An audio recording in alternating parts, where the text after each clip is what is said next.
we are doing another Tackling My TBR, and this time we're going to be doing essays. So I have a few essays on my shelf now because they came in my Books That Matter subscription boxes.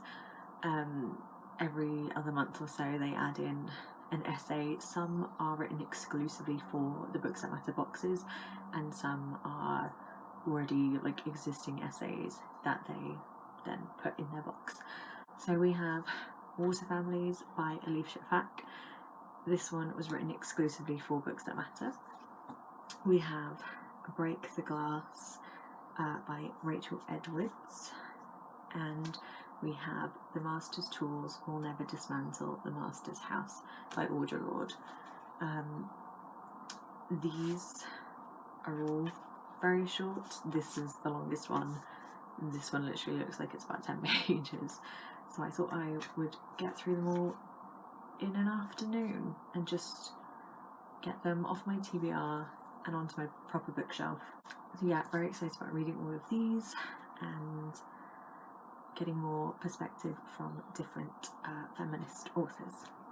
So I'm going to start with Water Families because this literally looks like it's about 10 pages long. I will update you when I'm done. Just finished Water Families by Elif Shafak. This was super quick to read. It's all about the concept of having like people can have two different types of families. So you have your blood family who you are born into, and you can have a water family, which are the families we create throughout our lives, made up of like friends.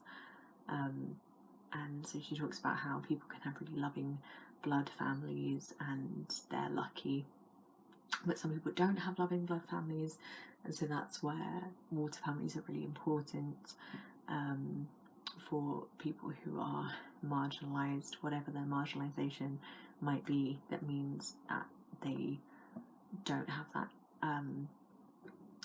necessarily have that connection with their blood family anymore. She talks about travelling initially to like find herself and how that's how she made some of those important friendships. Yeah, it was really quick, so there's sort of not much to say. But then the very back of this had an excerpt from her book 10 minutes and 38 seconds in This Strange World, which really intrigued me. So if you've read that book and you think it's worthwhile picking up, then do let me know.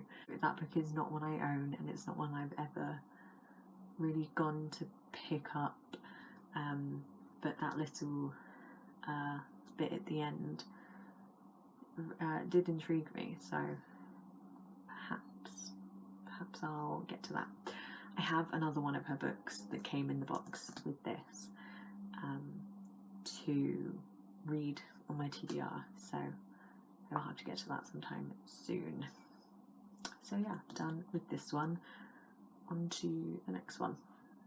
Just finished Break the Glass, an essay by Rachel Edwards. Again, a super quick read. This one was all about mental health. Initially, she talks about her experiences of mental health, both personally and within like her family, and then she goes on to talk about like a lot of the current issues that are in the world, like climate change, coronavirus, housing crisis, that kind of thing. Anything that she thinks affects especially young people's mental health nowadays. And she gives advice on like how to look after yourself in these trying times. Some sort of like tips of what to do, like self-care and stuff like that, but also stresses the importance of talking to people and even just taking the time to examine for yourself your feelings and thoughts and things like that.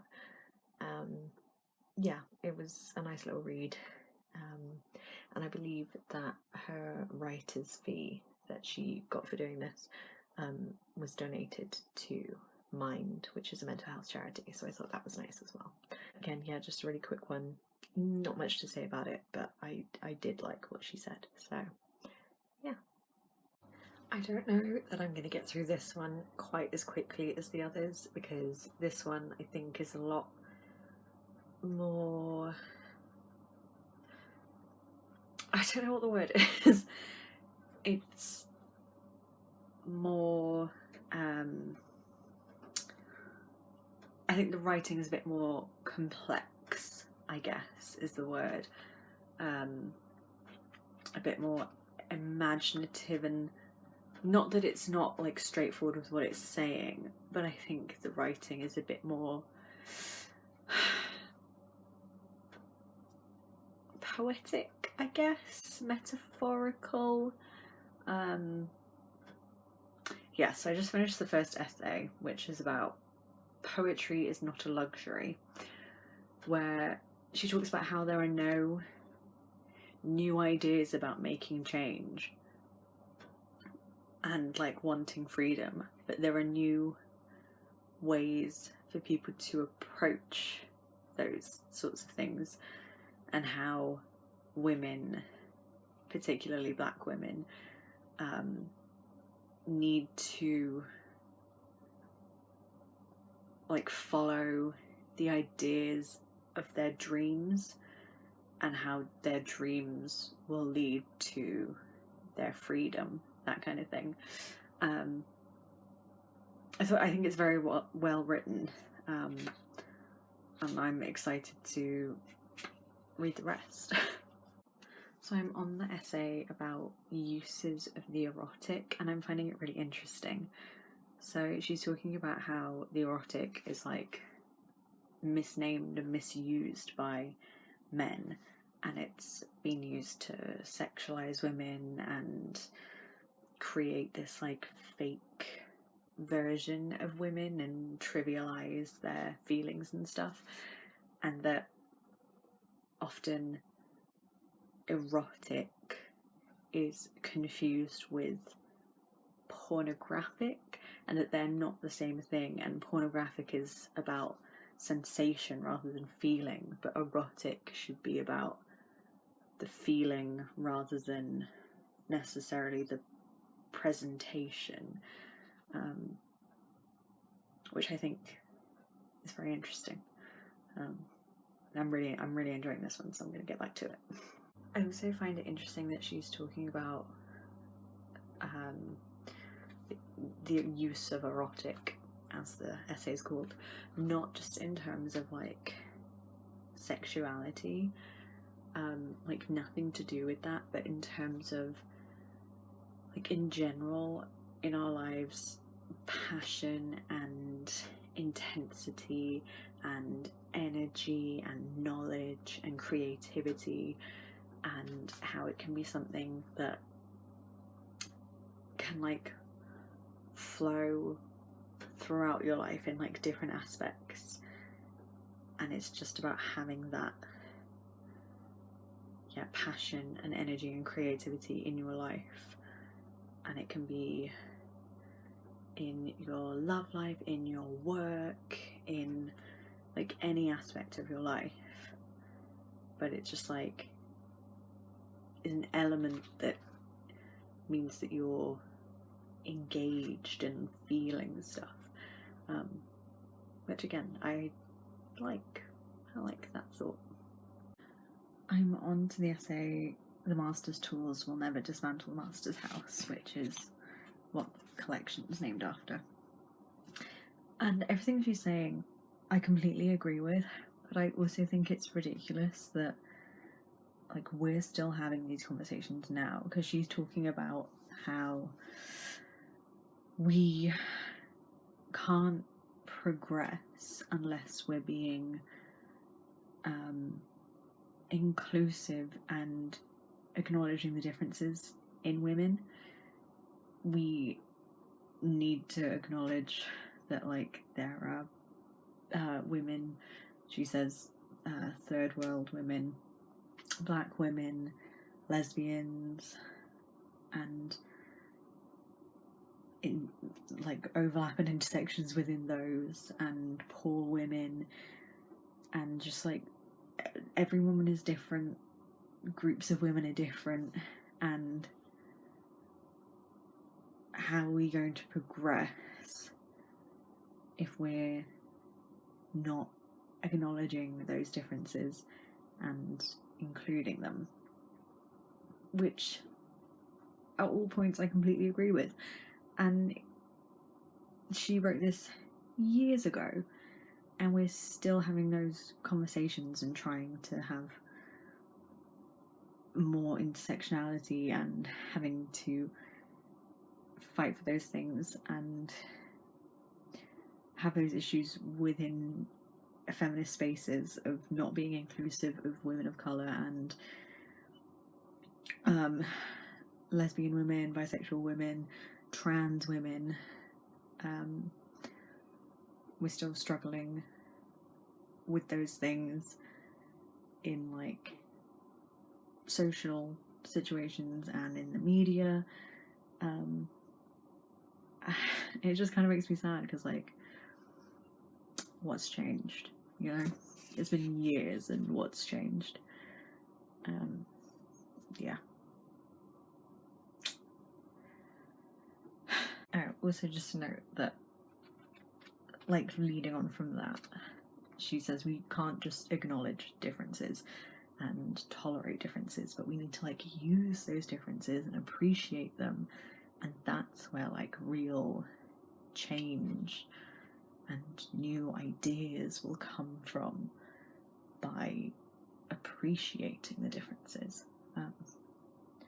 So yeah, I just wanted to add that in about yeah, it's not just about acknowledging, but actually like,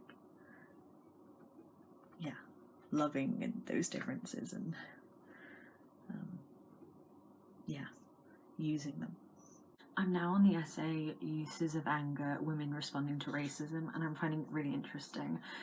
So she's talking about how the response to racism is often anger, and that's completely natural and perfectly okay to feel that way, but it's then about how you receive other people's anger or how you use your own. And I really liked this bit. I cannot hide my anger to spare you guilt, nor hurt your feelings, nor answering anger. For to do so insults and trivializes all our efforts. Guilt is not a response to anger, it is a response to one's own actions or lack of action. If it leads to change, then it can be useful, since it is then no longer guilt, but the beginning of knowledge. Yet all too often, guilt is just another name for impotence, for defensiveness, destructive of communication. It becomes a device to protect ignorance and the continuation of things the way they are, the ultimate protection for changelessness. And so she's talking about how some experiences she's had with white women, and talking about racism and how they get, like she said, defensive or express guilt, or they acknowledge that something's bad but then they don't do anything to change it. And she's talking about how that's either completely like derailing the conversation, or it's just like stopping the conversation completely, which doesn't help anyone. And how, yeah, women of colour need to be included in conversations more, and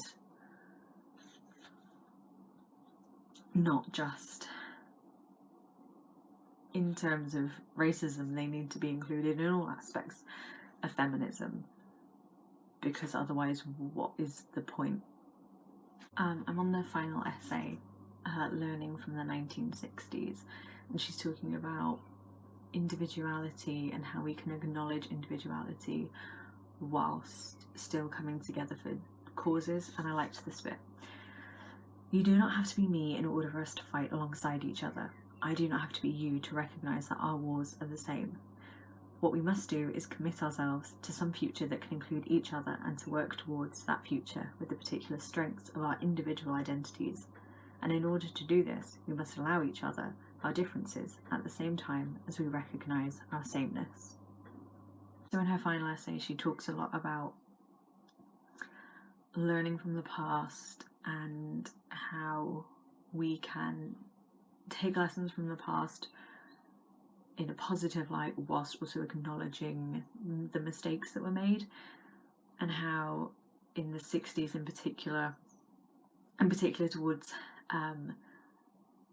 issues of race and black people and racism, there was a lot of infighting, and it was encouraged between like people who sort of more were in line with Malcolm X, people who were more in line with Martin Luther King Jr., and how that was pushed by like the mainstream media and social ideas,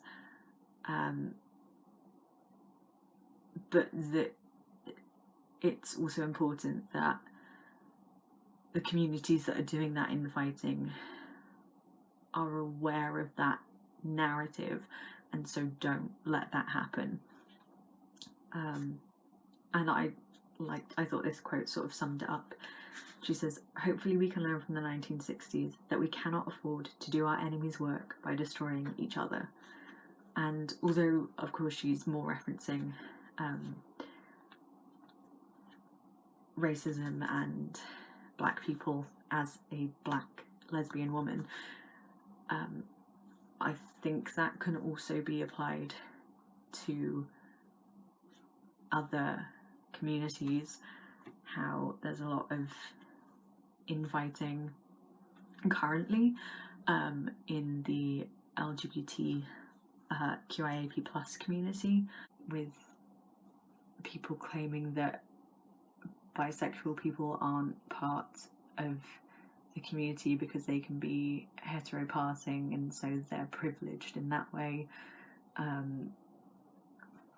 I've seen, articles about stuff like the LGB Alliance, which is completely not inclusive of trans people and trans issues, and I feel like I'm seeing that a lot, and I'm definitely getting a narrative of a lot of infighting between queer people. And whilst that may be true, that infighting may be happening,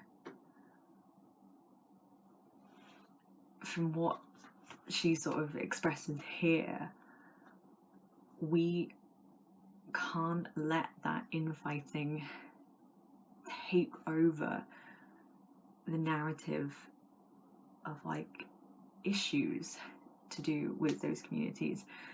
I'm not vocalizing this very well, not expressing my thoughts very well, but yeah, I just thought what she said about how we are doing the job of the oppressors if we're fighting each other so much, if women are fighting each other so much, if the LGBT plus community are fighting each other, if people of colour are fighting each other and ideals, we're allowing straight, white, cis men to get away with stuff, to sit back and go, "Ooh, they're all fighting, let's leave them to it," whilst rich people continue to get away with stuff against poor people, white people continue to get away with oppressing people of colour, men in power can get away with doing misogynistic things, and cis-het people can continue to not care about the LGBT community. She expresses it a lot better than I am right now, obviously, but I think this whole collection of essays is really interesting, informative. I think would be great for like a book club, because I think the conversations you could have with people about what she talks about could be really interesting. like I have a lot of thoughts in my head now that I'm just talking to a camera with no one talking back, so I'm just babbling. But yes, I highly recommend this. So yes, overall, three good essay collections. Obviously this one's the thickest and so like the most nuanced and complex, and it's a collection of essays rather than just one essay each, so this one was definitely my favourite. But these were both nice reads as well, and I'm happy to be able to put them all on my shelves. I think every now and then you just need to read something quick and short to feel like you've accomplished something. And I feel like I've accomplished something by getting 3 things off my TBR shelves, even though it only took me an afternoon. So yes, that is that for this Tackling My TBR video. What genre or collection of things will I tackle next?